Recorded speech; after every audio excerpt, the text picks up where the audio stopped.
بولتا بھی تھا اور وہ بنی اسرائیل کے لیے آزمائش تھی، اور اللہ تعالیٰ نے اسے اپنی طرف منسوب کیا ہے کہ ہم نے فتنے میں ڈالا ہے تیری قوم کو، اے موسیٰ، جو تو نے کوہ طور پہ آنے کی جلدی کی تو ہم نے تیری قوم کو فتنے میں ڈال دیا، اور سامری نے یہ سارا کام ان کے ساتھ کر دیا۔ سامری کو نظر آ گیا کہ حضرت جبرائیل علیہ السلام کے پاؤں کی خاک جو ہے اس کی برکت اس نے دیکھ لی، وہ جہاں پاؤں پڑتا تھا وہاں سبزہ نکل آتا تھا۔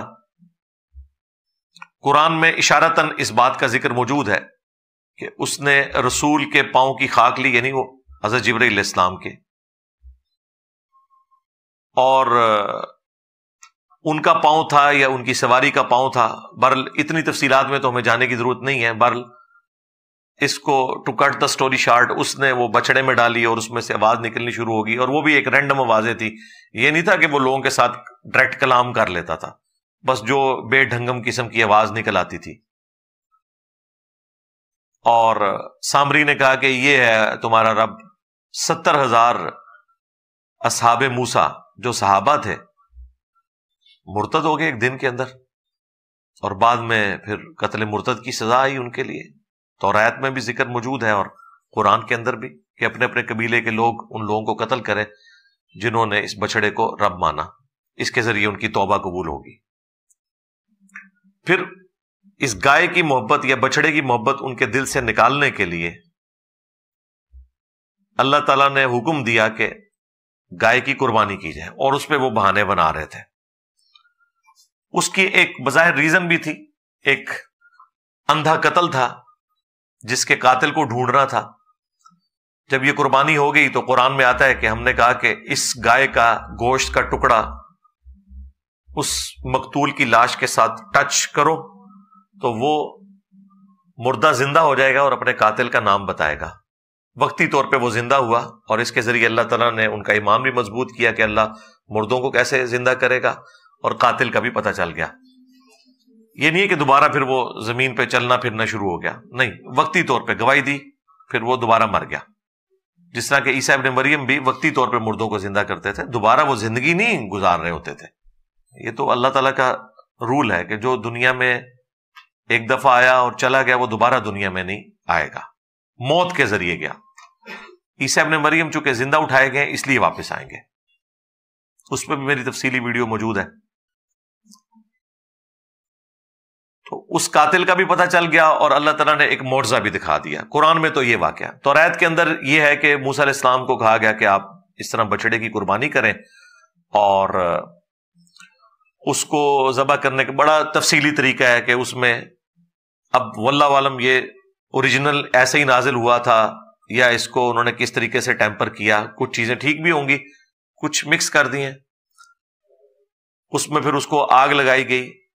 قرآن میں بھی بچڑے کو آگ لگانے کا ذکر ہے، لیکن اس بچڑے کو جو انہوں نے زیورات کو پگھلا کے بنایا تھا۔ اس میں تو اس بچڑے کا ذکر ہے کہ اسے آپ راکھ بنائیں اور اس کی راکھ کو پھر پانی سے مکس کریں، اور پھر اس کے ذریعے جو غسل کرے گا اسے پاکیزگی حاصل ہوگی۔ اور یہ ایکٹیویٹی وہ دوبارہ سے پرفارم کرنا چاہتے ہیں چند پریسٹ کے اوپر، ربایوں کے اوپر، تاکہ وہ اپنا تھرڈ ٹیمپل جو ہے اس کی تعمیر کا آغاز کریں پاک و صاف ہو کے۔ ان کے پیچھے یہ سٹوری ہے اس کی۔ تو یہ میں نے آپ کو تورات والا جو ورژن ہے وہ بھی بتا دیا کہ اس کے اندر کس حوالے سے لکھا ہوا ہے، قرآن کے ساتھ اس کا کوئی لینا دینا نہیں۔ اور یہ ذہن میں رکھیے گا کہ ہم نالج کے طور پر ضرور انجیل کو، تورات کو پڑھتے ہیں، لیکن اس کی کسی بات کو بھی درست نہیں سمجھتے اس وقت تک جب تک کہ وہ فٹ ان نہ بیٹھے قرآن کے ساتھ۔ کیونکہ سورۃ البقرہ میں، سورہ آل عمران میں اللہ تعالیٰ نے فرمایا کہ ان کتابوں کے ماننے والوں نے دنیا کی محبت میں، دنیا کی دولت کی لالچ میں اللہ کی آیات کو بیچ دیا اور اپنے ہاتھوں سے کتاب میں تحریف کر دی دنیا کی منفعت کی خاطر۔ اب اس کا حل کیا ہے؟ وہ بھی سورہ آل عمران میں آیا کہ ہم نے تورات نازل کی تھی، اس کے بعد انجیل نازل کی، اور اب الفرقان یعنی اس کتاب کو نازل فرمایا جو حق اور باطل میں تمیز کرنے والی کتاب ہے۔ یہ بتائے گی کہ تورات اور انجیل کی کون سی بات درست ہے اور کون سی غلط۔ بلکہ سورۃ المائدہ میں تو اللہ تعالیٰ نے فرمایا یہ المہیمن ہے، نگہبان ہے ان کتابوں کے اوپر، یہ ڈیسائیڈ کرے گی کہ ان کی کون سی بات درست ہے اور کون سی بات غلط ہے۔ تو گائز آپ لوگوں کو کیسا لگا ویڈیو؟ بہت ہی زبردست ویڈیو تھے، بہت ہی لاجیکل ویڈیو تھے، انفارمیٹو ویڈیو تھے۔ اس ویڈیو میں یعنی انجینئر محمد علی مرزا صاحب یوں ایک قصہ بیان کر رہا تھا۔ وہ قصہ کیا تھے کہ اللہ تعالیٰ نے حضرت موسیٰ علیہ السلام کو حکم دیا کہ آپ ایک بچھڑے کو ذبح کر لیں۔ وہ بچھڑا انہوں نے جب موسیٰ علیہ السلام نے اپنے قوم سے بتایا کہ اس طرح اللہ تعالیٰ نے مجھے حکم دیا ہے ایک بچھڑے کو ذبح کر کے، پھر اس قوم نے طرح طرح کے سوالات کے، بچھڑا کس طرح ہونا چاہیے، اس کی کلر کس طرح ہونا چاہیے، بڑا ہونا چاہیے، اس کی عمر کتنا ہونا چاہیے، مطلب طرح طرح کے سوالات کر کیا۔ تو اللہ تعالیٰ نے ان کو ایسا ایک مطلب حکم دیا وہ کرنے میں مشکل ہو جائیں۔ پھر اللہ تعالیٰ نے ان کو حکم دیا کہ ایک ایسا بچھڑے کو لاؤ جس کو پورا جسم بالکل سرخ ہو، کہیں پر بھی کوئی داغ ہو، کوئی دوسرا تیسرا رنگ کی ملاوٹ نہ ہو۔ پھر قوم نے بڑے مشکل سے ان کو ڈھونڈ کے لایا، پھر ان کی دیکھ بھال کرنا شروع کر دی۔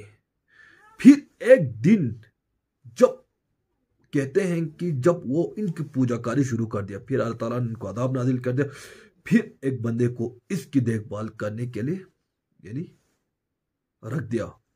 پھر ایک دن ایسا ہوا اس کو کسی نے اس کو ذبح کر دیا تھا۔ پھر قوم میں ایک آفت ٹوٹ پڑی۔ پھر موسیٰ علیہ السلام کو اللہ تعالیٰ نے حکم دیا کہ آپ جو ہے نا جس آدمی نے اس کو ذبح کر دیا ہے تو آپ اس گوشت کو یعنی اس بچھڑے کے گوشت کو اس مقتول کے قبر پر رکھ دے، پھر وہ اٹھ کر بیان کر دے گا، جواب دے گا۔ تو اس طرح کر کے انہوں نے اس بچھڑے کو ذبح کر دیا۔ پھر آج کل اسرائیل ہیکل سلیمانی کو دوبارہ ریکنسٹرکشن کرنے کے لیے کہتے ہیں تیسری بار بنانے کے لیے انہوں نے ٹیکساس سے بچھڑا لایا۔ ان کی دیکھ بھال کرنے کے لیے بندہ نصب کیا ہوا ہے۔ اس کو ہاتھ لگانے کا تو دور، لیکن دور سے بھی دیکھنے کی کسی کو بھی اجازت نہیں ہے کہ بے داغ بے عیب ہو۔ تو اس طرح کر کے وہ پھر دوبارہ سے ریکنسٹرکشن کرنے کے لیے ہیکل سلیمانی کی ریکنسٹرکشن کے لیے وہ گائے کو بچھڑے کو وہاں پر ذبح کرنا ہے، قربانی کرنے ہے۔ اس طرح کر کے انجینئر محمد علی مرزا صاحب بھی یہی کہہ رہا تھا کہ قرآن میں جو لکھے ہوئے ہیں اور جو آج کل ہو رہے ہیں ان میں کافی فرق نظر آتے ہیں۔ تو اسی طرح کے انفارمیٹو ویڈیوز کو لے کر آپ لوگوں کی خدمت میں حاضر ہوتے رہیں گے۔ اللہ نگہبان۔